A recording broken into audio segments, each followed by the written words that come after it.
두바이에는 부르즈 할리파라는 건물이 있습니다. 높이가 무려 828m로 무려 163층짜리 건물입니다. 이렇게 높은 건물을 마천루라고 부릅니다. 하늘에 닿는 집이라는 뜻으로 그만큼 높은 건물이라는 의미입니다. 오늘 말씀에도 하늘에 닿는 건물을 지으려는 사람들이 등장합니다. 이 사람들은 과연 어떠한 이유로 그렇게 높은 건물을 지으려고 했을까요?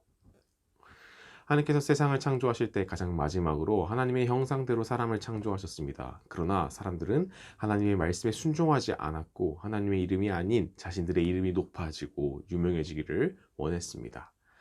하나님께 불순종하는 마음으로 가득한 그곳은 바로 신할 평지였습니다.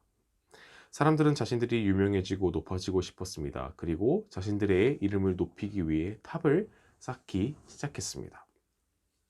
하늘까지 닿는 높은 탑을 만들어 높이고자 했던 것입니다. 벽돌을 쌓고 역청을 바르는 일을 반복해 나가기 시작했습니다. 사람들이 힘을 합쳐 탑을 쌓자 탑의 높이는 하루가 다르게 높아졌습니다. 탑의 높이가 높아질수록 사람들의 마음도 점점 더 교만해졌습니다.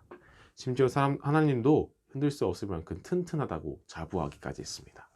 이러한 교만한 마음으로 자신의 능력을 뽐냈습니다. 하나님께서는 이 모든 것을 지켜보고 계셨습니다.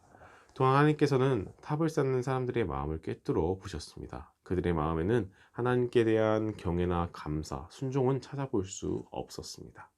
하나님에 대한 불순종이 가득했습니다. 결국 하나님께서는 불순종하는 사람들이 흩어지게 하기로 결정하셨습니다.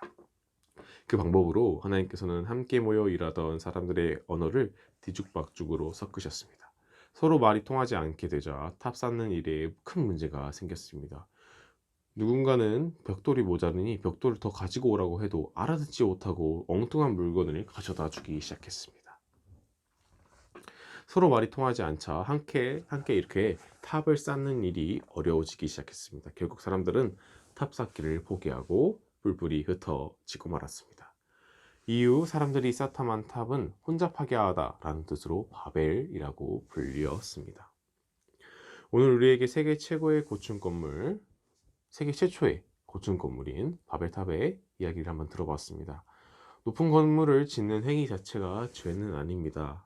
하나님께서 중요하게 보신 것은 탑을 쌓는 행위 자체가 아니라 하나님께 불순종하는 태도였습니다. 그분께 불순종하는 마음으로 탑을 쌓던 사람들의 모습을 기뻐하지 않으셨습니다. 혹여 우리에게도 하나님께 불순종하는 마음으로 행동하는 부분이 없지는 않은지 되돌아보기를 원합니다. 불순종하는 마음으로 우리를 높이는 것이 아닌 순종하는 마음으로 하나님을 높여야 합니다. 오늘 말씀을 기억하며 불순종하는 마음을 버리고 하나님께 순종하고 그분을 높여드리는 성도님들의 삶이 되시기를 바랍니다. 기도하겠습니다. 하나님, 오늘 말씀을 통해 불순종하는 것이 얼마나 위험한지 배울 수 있게 하시니 감사합니다. 어떤 행동을 할 때 그것이 오로지 나를 위한 것인지 아니면 하나님을 드러내는 행동인지 분별할 수 있는 지혜를 주시고 하나님을 드러내는 행동을 통해 하나님을 기쁘시게 할 수 있도록 도와주시옵소서.